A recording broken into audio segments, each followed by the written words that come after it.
अस्सलाम वालेकुम students. Hope so आप सब लोग ठीक ठाक होंगे। जी बेटा, हमने इससे पहले सिक्योरिटी के बारे में देखा था, टाइप्स ऑफ अटैक्स के बारे में देखा था। तो आज जो है हमारा टॉपिक है सिक्योरिटी पैटर्न्स। बुक हमारी वही है, आईटी इंफ्रास्ट्रक्चर 6.3, इसकी हेडिंग है, पेज नंबर 96 है। ठीक है जी। Identity and access management. Identity and access management is the process of managing the identity of process and system. So आपकी जो identity and access management है, तो आई थिंक मैंने ऑलरेडी भी इसके बारे में डिस्कशन कर ली हुई थी। ये फर्स्ट वाले स्टेप की तो हमने डिस्कशन कर ली थी। आइडेंटिफिकेशन, अथेंटिकेशन, ऑथराइजेशन, ये बहुत ज़्यादा आपकी जो है इम्पोर्टेंट टर्म्स हैं। आइडेंटिटी आपका नेम हो गया, अथेंटिकेशन आपका पासवर्ड हो गया, ऑथराइजेशन आप अपनी जो भी सिस्टम है, आप इतने सारी ग्रुप में से किस जगह पे बिलोंग करते हैं, वो ऑथराइजेशन आपकी। सो कार्ड आप लोगों को ये भी बताया था कि टीसीपी बहुत इंपॉर्टेंट चीज़ होती है, trusted computing base, single sign on.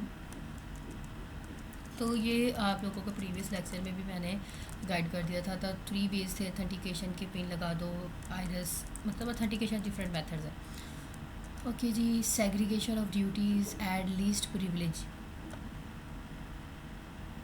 Segregation of duties and least privilege क्या चीज़ है? Segregation of duties are also known as separation of duties. ठीक है जी। आपके जो सेग्रीगेशन का मतलब होता है, सेपरेशन होता है अलहदगी, मतलब अलग ड्यूटीज़ जो भी है आपको असाइन कर दी गई, related to sensitive task to different peoples और डिपार्टमेंट्स।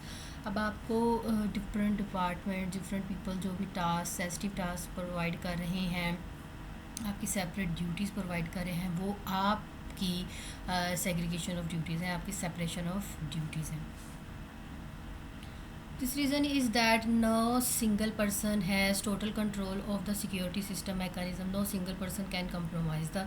सो एक्चुअली बात यह है कि हमें सिक्योरिटी पैटर्न्स को उस तरह फॉलो करना है कि आपको टास्क दे दिया है तो आप उसको सारा, आप मतलब ये नहीं कह देंगे कि ये तो मेरे अंडर ही हो गया, नहीं, वो आप उसके ऊपर खुद मुख्तार नहीं है। वो जिसने आपको काम दिया है वो उसका ऑनर है, आपने उसके अकॉर्डिंग अपनी सिक्योरिटी के मैकेनिज़्म को मैनेज करना है। ठीक है। और कोई भी अपनी सिक्योरिटी को कंप्रोमाइज़ नहीं करना पसंद करता। तो यहाँ पे दूसरा कंसेप्ट है principle of least privilege. Least privilege means क्या होता है? The user of system should have the lowest level of privileges necessary to perform their work. मतलब लीस्ट प्रिविलेजेस तो आपको राउटर्स के मोड भी बताते हैं, प्रिविलेज होता है ना यूज़र का टास्क देना। तो लीस्ट यहाँ पे यूज़र जो भी होगा, सिस्टम डिसाइड करेगा कि जो भी लोएस्ट लेवल का प्रिविलेज है उसको जो भी टास्क दिया जाए उसके ऊपर परफॉर्मेंस सही कर रहा है या नहीं कर रहा। ठीक है। हर एक मतलब प्रिविलेजेस टास्क उसको प्रोवाइड करना चाहिए and should only have them for the shortest length of time. इस सेंस में इसको कहा जाता है लीस्ट प्रिविलेज। आप जो भी काम करो, वो जितने टाइम में आपको एक टास्क परफॉर्म कर दिया हुआ है, लीस्ट प्रिविलेज मतलब शॉर्टेस्ट टाइम टू लेंथ में हमें उसको कंप्लीट करना चाहिए। In many organizations, a system manager has full control of the system administration and security function. बाज़ का तो आपका जो सिस्टम का एडमिनिस्ट्रेशन होता है उसके पास सारा कंट्रोल होता है। तो आई थिंक सो अगर कंप्यूटर का बंदा है तो ये बैड आइडिया नहीं है, उसको ज़्यादा अच्छे से पता है कि सिक्योरिटी को कैसे मैनेज करना है। लेकिन अगर अपनी इंस्टीट्यूट की एथिक्स को मैनेज करना तो वो तो ऑर्गेनाइजेशन का बंदा है, जो हेड है वही कर सकता है ना। तो हर किसी का अपना बिहेवियर होता है, उसने देखना है कि मुझे हर किसी security manager, system manager, super user, इन सब के साथ कैसे जो है multiple distinct secure system provide करना है।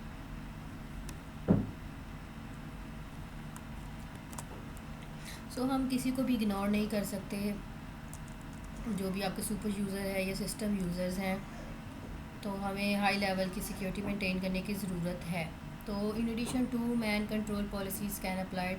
तो यहाँ पे दोनों साइड की पॉलिसीज़ अप्लाइड होती हैं, हर एक के अपने ह्यूमन राइट्स होते हैं, एथिक्स होते हैं, हमें किसी को भी डिग्नेट नहीं करना।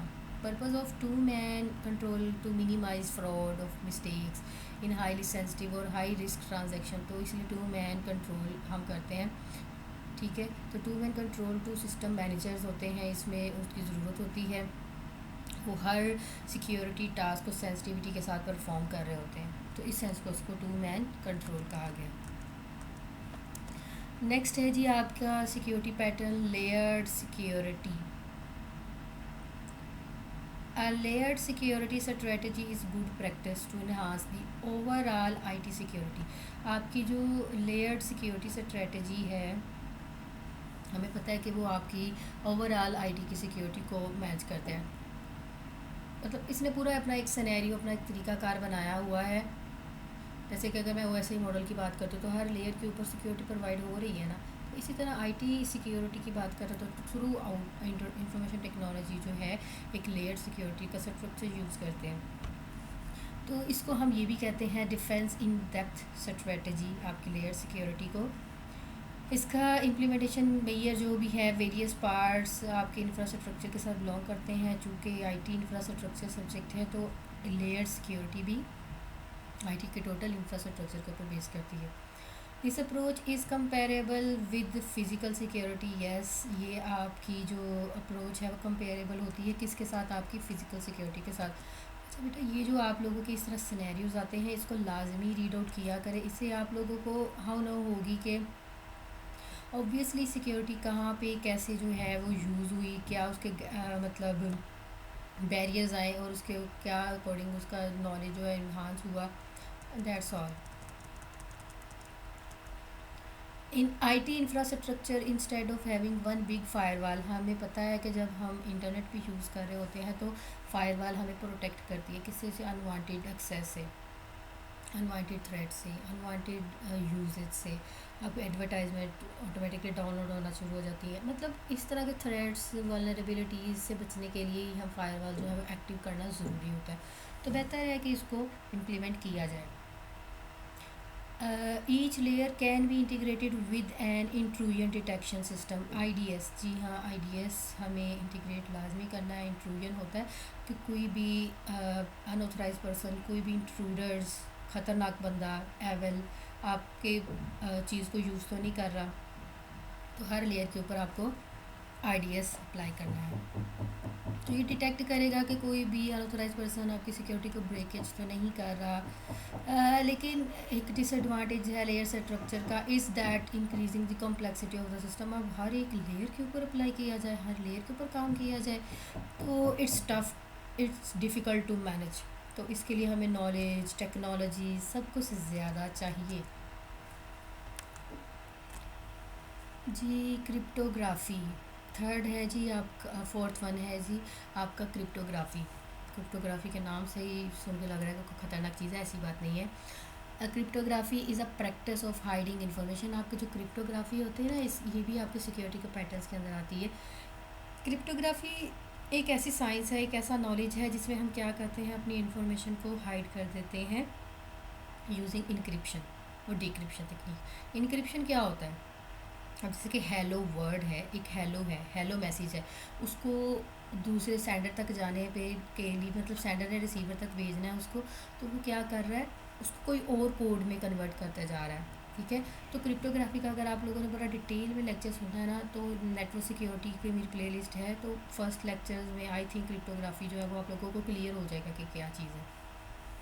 तो इन सिंपल वर्ड्स हमें इसकी डेप्थ में जाने की ज़रूरत ही नहीं है। इंक्रिप्शन एक क्रिप्टोग्राफी का ऐसा प्रोसीजर, ऐसी प्रैक्टिस है जिसमें हम अपनी इन्फॉर्मेशन को हाइड करते हैं by using encryption and decryption. Capsule होता है ना, कैप्सूल में मेडिसिन छुपा दी जाती है, तो ये भी ऐसी चीज़ है। Encryption is the conversion of information from a readable state to apparent random data. अब वही बात, अब क्या कर दिया जाता है, जो आपकी एक्चुअली इन्फॉर्मेशन होती है उसको छुपा दिया जाता है, उसको कहते हैं इनक्रिप्शन। दोबारा रीडेबल फॉर्म में कन्वर्ट करना, उसको क्या कहते हैं, डिक्रिप्शन। पहले उसको कन्वर्ट करके छुपा देना, सेंडर ने उसको छुपा देना है, रिसीवर तक पहुंचते पहुंचते वो क्या हो जाएगा, दोबारा डिक्रिप्ट होगा, अपनी ओरिजिनल फॉर्म के अंदर आ जाएगा। तो अ साइफर क्या है, a cipher is a pair of algorithm that implements the encryption and decryption process. तो साइफर क्या है बेटा, ये आप लोगों ने याद करनी है टर्म्स, क्योंकि आप लोगों का आईटी इंफ्रास्ट्रक्चर के अंदर हर चीज़ आती है। साइफर क्या है, साइफर एक पेयर ऑफ एल्गोरिथम है जो कि इंक्रिप्शन और डिक्रिप्शन का प्रोसेस चलाता है। क्रिप्टोग्राफी तो एक साइंस है, एक तकनीक है जो इंक्रिप्शन और डिक्रिप्शन परफॉर्म करता है, जिसमें डाटा हाइड किया जाता है। ये साइफर आपका एल्गोरिथम होता है जो कि हम की के साथ की लगाते हैं, की के साथ अपने ओरिजिनल मैसेज के साथ की जोड़ते हैं और देन वो हमारा काम कर देती है, इनक्रिप्ट कर देती है। The key is a secret only noun by the sender and receiver must like. अब जो सीक्रेट की होती है ना, वो सिर्फ आप का सेंडर या रिसीवर ही जानता है, कोई थर्ड पार्टी किसी को भी नहीं पता होता कि उसमें अंदर क्या चीज़ है। ठीक है, एक्चुअली लॉक होता है।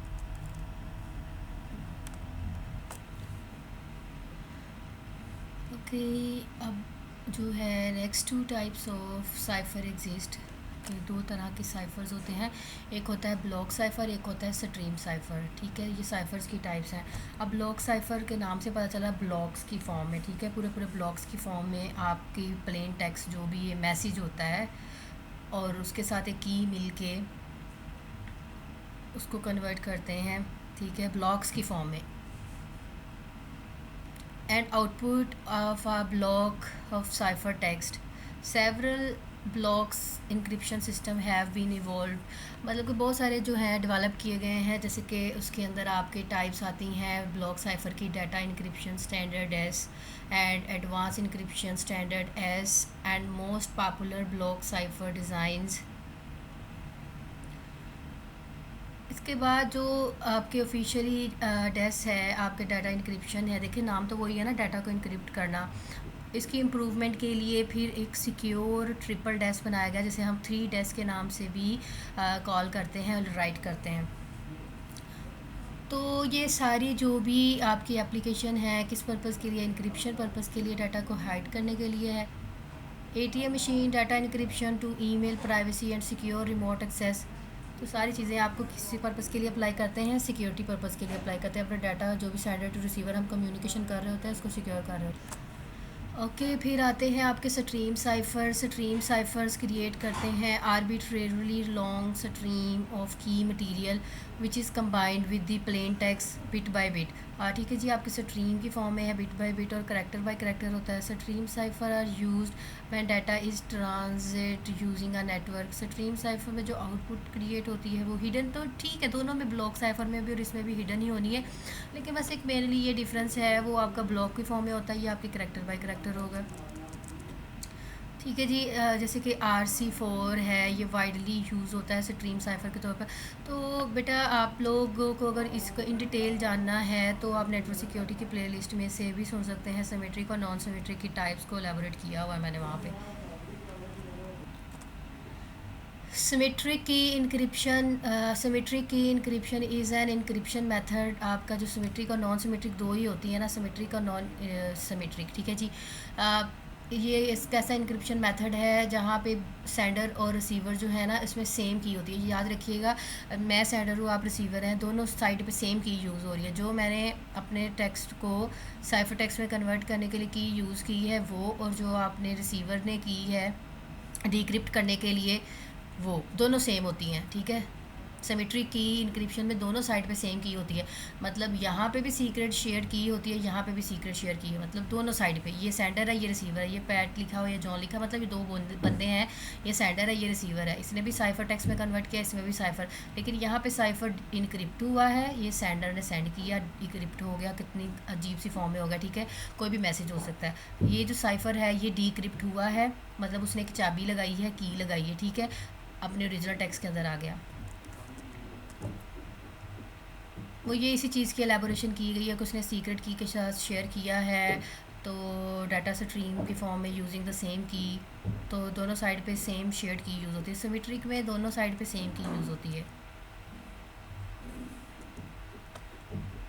ये देखिए जी, significant disadvantage of symmetric key encryption is the key management necessary of use them securely. तो दोनों साइड पे सेम की यूज़ हो रही है, इसका कोई इशू नहीं है, बस आप लोगों ने इस कंसेप्ट को अंडरस्टैंड करना है। बाकी नंबर ऑफ़ सिस्टम्स हैं, नंबर ऑफ़ कीज़ हैं। मैं वही बार बार आप लोगों को कह रही हूँ कि अगर आपने सिमेट्रिक और एसिमेट्रिक को बड़ा अच्छे से डिटेल में जानना है तो आप लोग नेटवर्क सिक्योरिटी के लेक्चर सुन सकते हो मेरे। तो ये सिमेट्रिक इंक्रिप्शन की है कि जी दोनों साइड पे सेम की हो पर्पज़ के लिए यूज़ करते हैं। जो आपके सेंडर ने की यूज़ की है वही रिसीवर ने उसको डीक्रिप्ट करने के लिए करनी है, ठीक है जी। अब एसिमेट्रिक होती है डिफरेंट थोड़ी सी। सो इन सिमेट्रिक की क्रिप्टोग्राफी में जो है two different but mathematically related keys are use. तो यहाँ पे टू डिफरेंट कीज़ जो है वो यूज़ होती है। इसमें सेंडर और रिसीवर वाली साइड पे सेम की नहीं होती। जैसे कि अब आपका ये सेंडर है, ये फ़ाइल है, उसको अंदर मैसेज है, उसने साइफ़र करना है। साइफ़र होता है ना आपका एल्गोरिथम है जिसने इनक्रिप्ट करना है आपके मैसेज को। तो ये की और आपके ओरिजिनल मैसेज के साथ मिलके ही काम करती है, उसको इनक्रिप्ट कर देती है, तो दूसरी फॉर्म में कन्वर्ट कर देती है। तो यहाँ पे पब्लिक की यूज़ कर रहे हैं, लेकिन जो आपका रिसीवर होता है ना वो आपकी प्राइवेट की, मतलब इसकी तो पब्लिक की यूज़ की है। अब जो सेंडर की है रिसीवर ने उसकी वो वाली की यूज़ करनी है प्राइवेट की, ठीक है। अपनी प्राइवेट की के साथ उसको क्या करेगा, डीक्रिप्ट कर लेगा। तो ये मेनली टू डिफरेंसेस हैं एसिमेट्रिक और सिमेट्रिक में। सिमेट्रिक में दोनों साइड पे सेम की होती है और एसिमेट्रिक में दोनों साइड पे जो है वो डिफरेंट की होती है। सेंडर वाली साइड पे पब्लिक की और रिसीवर वाली साइड पे प्राइवेट की। मतलब दोनों साइड पे डिफरेंट है, इधर पब्लिक भी हो सकती है, उधर प्राइवेट हो सकती है। तो ये इसकी एलेबोरेशन ही की गई है, इसमें कोई अभी ऐसी चीज़ नहीं है कि जो हमें लगे कि कॉम्प्लेक्स है। ये एल्गोरिथम का नाम है Diffie Hellman and RSA algorithm are mostly widely used algorithm for public key encryption. ये दोनों जो है ना पब्लिक की इंक्रिप्शन मतलब आपके सिमेट्रिक की हैं, ये सिमेट्रिक की टाइप्स हैं, सिमेट्रिक एल्गोरिथम्स की टाइप्स हैं। तो बड़ी डिटेल में एलेबोरेशन है इन चीज़ की नेटवर्क सिक्योरिटी की प्लेलिस्ट में। देन आता है आपका इसी का ही पार्ट है hash function and digital signatures. जी हैश फंक्शन, हैश आप लोग वेब करते हो, वेब में भी आप लोगों के हैश होता है जिसमें हम लॉन्ग स्ट्रिंग होती है, लाइक हम उस अपने जो पासवर्ड वगैरह हम उसको कहते हैं ना हैश के साथ कर दो, MD5 लगा दो, अपने मतलब पासवर्ड को सिक्योर करते हैं हम लोग। तो ये भी वही चीज़ ही है, इसमें some piece of data output short fix length होती है जिसको हम यूनिक पीस ऑफ कोड लिखते हैं और उसके अंदर अपना ओरिजिनल मैसेज, अपना ओरिजिनल जो पासवर्ड होता है वो छुपा दिया जाता है, ठीक है जी। तो 2 पीसीज ऑफ डाटा प्रोड्यूस करता है सेम हैश फंक्शन। जैसे कि ये MD5 है, देखो हेलो वर्ड लिखा है, मैंने पासवर्ड लिखा है, लेकिन मेरी डाटाबेस में जो है ना वो इस तरह रैंडम वैल्यू सेव हो रही है एक हेलो वर्ड के पीछे, फिर दोबारा लिख रही हूँ फिर कोई और वैल्यू सेव हो रही है। तो ये MD5 है, ये हैश है। तो इस तरह 2 डिफरेंट फंक्शंस हम लगाते हैं इनक्रिप्ट करने के लिए, अपने पासवर्ड को सिक्योर करने के लिए। सो MD5 is very popular hash function, जैसे कि SH1, SHE512, ये सारे जो हैं MD5 अब हम लेटेस्ट यूज़ करते हैं। बाकी हमें डिजिटल सिग्नेचर्स होते हैं। डिजिटल सिग्नेचर किस पर्पज़ के लिए यूज़ होते हैं, साफ सी बात है, मेरे सिग्नेचर है, कोई क्यों उसको कॉपीराइट करे, तो मैं उसके ऊपर डिजिटल सिग्नेचर लगा के भेजूँगी ना, कोई भी फिर इस तरह कॉपी नहीं कर सकता। तो ये वेबसाइट्स के ऊपर लगाए जाते हैं VPN, SSL, TLS, ये सारे सर्टिफिकेट्स होते हैं जब हम एक वेबसाइट या सर्वर बाई करते हैं। फिर आते हैं आपके cryptographic attacks. It is common knowledge that every encryption method can be broken. हाँ जी जी, ये वो प्रोसीजर होता है क्रिप्टोग्राफिक अटैक, वो अटैक होता है जिसमें आपका जो भी इनक्रिप्शन आपने की के साथ छुपाया होता है अपना मैसेज, कुछ भी, उसको ब्रोक करना, उसको ब्रोकन करना, उसको तोड़ना। तो it's scientifically proven that so called one time pad cipher is unbreakable. ठीक है, अब सारी चीज़ें जो है वो ठीक है, लेकिन जो वन टाइम पैड है ना वो अनब्रेकेबल होता है, वो नहीं इतनी आसानी से टूटता, क्योंकि हम जब भी एक मैसेज लिख रहे होते हैं हर बार न्यू के साथ इनक्रिप्ट होता है। तो किसी को भी इसके बारे में पता नहीं चलता कि इस साइफर टेक्स्ट के पीछे क्या लिखा होगा। कम्बिनेशन ऑफ कीज़ लगाता रहे हैकर को क्या पता चलेगा। वन टाइम पैड है, वन टाइम यूज़ हुई है, दोबारा वो कहीं यूज़ नहीं होगी, तो इसलिए इसको सिक्योर कहा जाता है कि इसमें काफ़ी ज़्यादा एफर्ट भी करनी पड़ती है। लेकिन जब इसको भी तोड़ने की बारी आती है तो फिर ब्रूट फोर्स अटैक होता है, डिफरेंट कीज़ लगाते रहते हैं। ब्रूट फोर्स अटैक पता है कौन सा अटैक होता है? ब्रूट फोर्स अटैक जो है इसके पास 10 कीज़ होती हैं, 10 कीज़ होगी, 20 कीज़ होगी, या कम्बिनेशन ऑफ कीज़ होगी, तो ये हर की कम्बिनेशन लगा के देखता रहेगा, जो भी इसको फुलफिल मिल जाएगी वहाँ पे अटैक कर देगा। तो ये था बेटा आप लोगों का सिक्योरिटी का सारा कंसर्न। बाकी जो इसका पार्ट 3 है आर्किटेक्चर बिल्डिंग ब्लॉक्स, हम इसको नेक्स्ट लेक्चर में देख लेते हैं, डाटा सेंटर्स को। ठीक है जी, होप सो लेक्चर ज़्यादा लेंथी नहीं हुआ होगा। अपना बहुत सारा ख्याल रखिएगा। अल्लाह हाफ़िज़।